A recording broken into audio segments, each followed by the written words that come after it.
Bonjour Stéphane. Bonjour Pierre-Antoine. Donc, aujourd'hui, on va parler de Ryanair. Je vais partager un article que j'ai vu sur Atlantico récemment au sujet justement des fouilles, de tous les contrôles qu'on peut avoir de sécurité, où Hmm. le PDG de Ryanair a fait polémique en expliquant que les terroristes sont souvent des hommes seuls musulmans, pas des familles. Oui, Le chef d'entreprise pense que les contrôles à l'aéroport devraient être moins contraignants pour les familles parce qu'il n'y a pratiquement aucune chance qu'il y ait des terroristes parmi elles. oui, Donc c'est vrai qu'on voit depuis les attentats des années 2000, New York, tout ça, qu'on a des contrôles très drastiques de tout le monde. Et ce que dit le président de Ryanair, c'est que peut-être que ça ne devrait pas forcément être aussi généralisé que ça, mais peut-être s'appliquer uniquement à des personnes, des profils bien spécifiques. Donc, quel est ton alors, avis sur la question? eh bien, on va y venir. Je partage l'analyse du PDG de Ryanair, mais je pense que cet article, d'ailleurs le titre de l'extrait de presse que tu as Ouais, montré, cet article a fait un peu de bruit sur, il me semble, dans la presse et sur les réseaux. C'est ouais, parce qu'il a été vu d'un autre point de vue, c'est-à-dire qu'on a tout de suite monté en épingle le fait qu'il aurait dit la plupart des terroristes sont des hommes musulmans.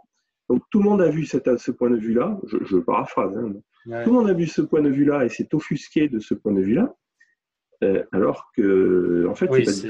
c'est pas du tout le sujet.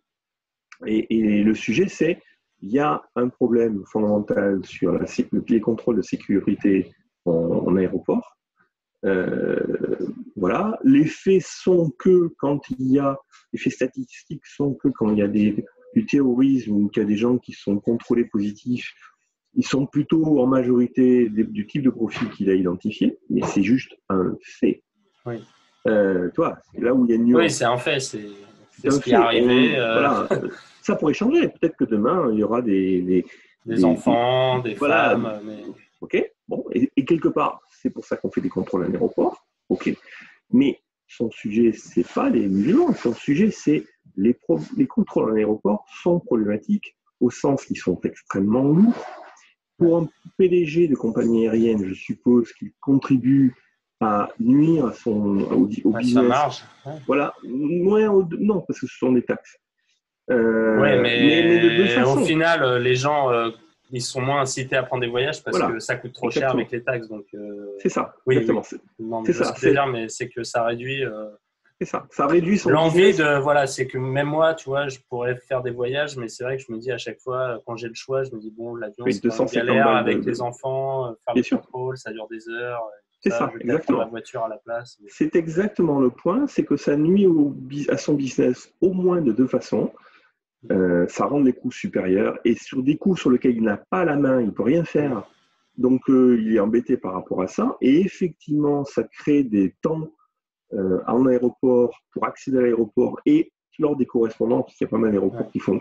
Et donc ça limite, ça contraint les potentialités de business qu'il peut faire. Et puis, en toute honnêteté, c'est d'une efficacité ridicule. Moi, ça fait 20 ans que je subis ces trucs-là. J'ai voyagé des centaines et des centaines de fois. Je n'ai jamais vu quiconque être pris. Et chaque fois qu'il y a des contrôles des choses qui sont prises, c'est toujours des choses totalement ridicules. Une lime à ongles, Une petite, une ouais, pince lime à à ongles, épiler. une bouteille Pourquoi on d'eau. nous empêche de prendre des bouteilles d'eau? Enfin, voilà, toutes choses Parce qui sont qu'une ridicules. fois, une personne a Bon, essayé, mais voilà. Donc, les faits sont que c'est profondément coûteux, profondément inefficace. Les gens qui opèrent ces trucs-là, en général, sont des gens foutres qui ne respectent pas les ouais, voyageurs, ou très peu. C'est des quasi-fonctionnaires. Enfin bon, ça pose une vraie question. C'est spécialement lourd et limite scandaleux, notamment aux États-Unis, mais pas seulement. Donc, je pense que son message, c'est comment peut-on essayer de remettre un peu en cause ces ouais. contrôles qui sont certainement. Il y a besoin d'un contrôle, mais est-ce que c'est la bonne façon de faire les contrôles? Et certainement, en étant un peu plus malin sur la façon de sélectionner les gens, est-ce que je vais prendre toute une famille? Et les gamins d'une famille, il a probablement raison.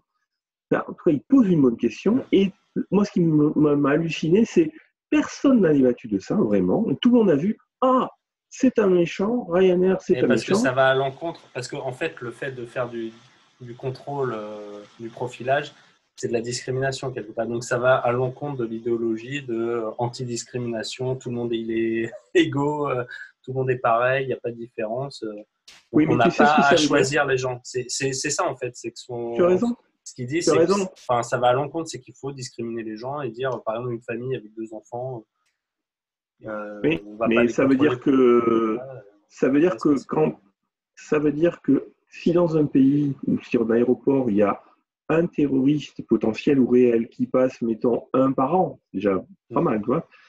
Pour ce un terroriste, l'ensemble des gens sont pris comme oui, a priori des oui, terroristes. C'est-à-dire que c'est typiquement un environnement où nous passons d'un monde où avant on était présumé innocent.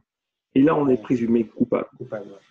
Et ce que tu viens de dire est très, très important parce que, à ne pas discriminer, on passe dans un monde qui, juridiquement, parce qu'il y a une réalité qui est des méchants, des terroristes, au lieu d'être dans un monde où on présume les gens innocents et on essaie de voir comment on peut identifier, soupçonner, présumer les gens qui pourraient peut-être être coupables, hein, pire, voilà. Non, par défaut, on considère que tout le monde est potentiellement coupable, y compris les gamins.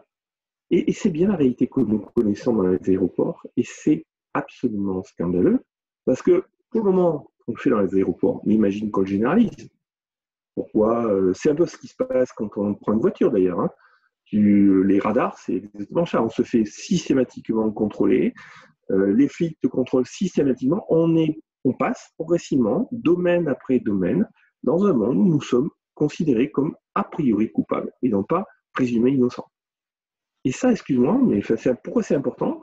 Et c'est encore une fois, tu sais, ma fameuse étoile jaune, c'est systématiquement une logique de on suppose les gens coupables et ça relève de la dictature ou de la tyrannie. Hein, c'est le même genre. C'est ça que ça veut dire. C'est même Après, pas un problème de non, mais après, discrimination. je pourrais reprendre ton argument en disant que là, par exemple, quelqu'un qui a l'air d'un musulman, qui a une barbe, il va être a priori coupable. Et c'est ça qui aussi pose problème à ceux qui critiquent le président Ryanair. C'est que les Tu gens m'as qui ont des entendu dire l'air. ça, moi j'en sais Non, rien. non, mais c'est que tu dis on a l'air tous coupables. Ok, on a Je l'air suis pas tous coupables. d'accord. Si on fait de Je la suis pas d'accord. discrimination, ça voudrait Je suis dire pas d'accord. que ceux qui ont l'air musulmans sont a priori coupables aussi, parce que Bah, ça serait que eux qu'on contrôlerait. bah, tu as une barbe. Tu as une Oui, barbe. oui. Est-ce que je vais t'arrêter pour autant? Non. Mais non, mais là on est Non, en mais train de confondre. j'essaie de pousser l'argument. J'ai compris. J'ai compris. Mais je ne suis pas d'accord parce que là, on rentre dans les. Encore une fois, c'est toujours l'autre truc, c'est on rentre dans les moyens, dans les détails. C'est s'il y a besoin de contrôle, et je pense qu'il est loin d'être stupide qu'il y ait des contrôles, bon, parce qu'effectivement, le terrorisme d'avion pose question, d'accord. Laissons des entreprises se charger de trouver des solutions, de faire des statistiques, de faire du profiling à leur sauce en fonction de ce qu'elles Ouais. constatent. Je ne sais pas comment, c'est pas mon métier, d'accord. Mais elles vont être, a priori, les assureurs font ça très bien depuis Ouais, des leur job, c'est de générations. faire en sorte que ça marche bien, quoi. Ils Donc, seront peut-être capables. Exactement, exactement. C'est pas à nous de tout d'un coup décider qu'on est compétent et de dire ah il faut. Non, ouais. j'ai pas dit qu'il fallait filtrer les musulmans et les barbus. Je dis laissons passer d'un monde où on vérifie tout le monde à un monde où on vérifie en fonction de critères professionnels. Voilà, je sais pas lesquels, c'est pas mon job. Ça paraît beaucoup plus raisonnable et ça sera forcément plus rapide, plus économique, plus humain, contrairement à ce qu'on dit, et plus humain justement parce qu'on ne sera pas dans ce monde où on est présumé coupable. Voilà le vrai. La discrimination, l'argument de la discrimination de la gauche se confronte à l'argument fondamental qui est aussi un argument de liberté hein, et d'humain, qui est on ne doit pas vivre dans un monde de présumés coupables. Très bien. Merci Stéphane. Je t'en prie.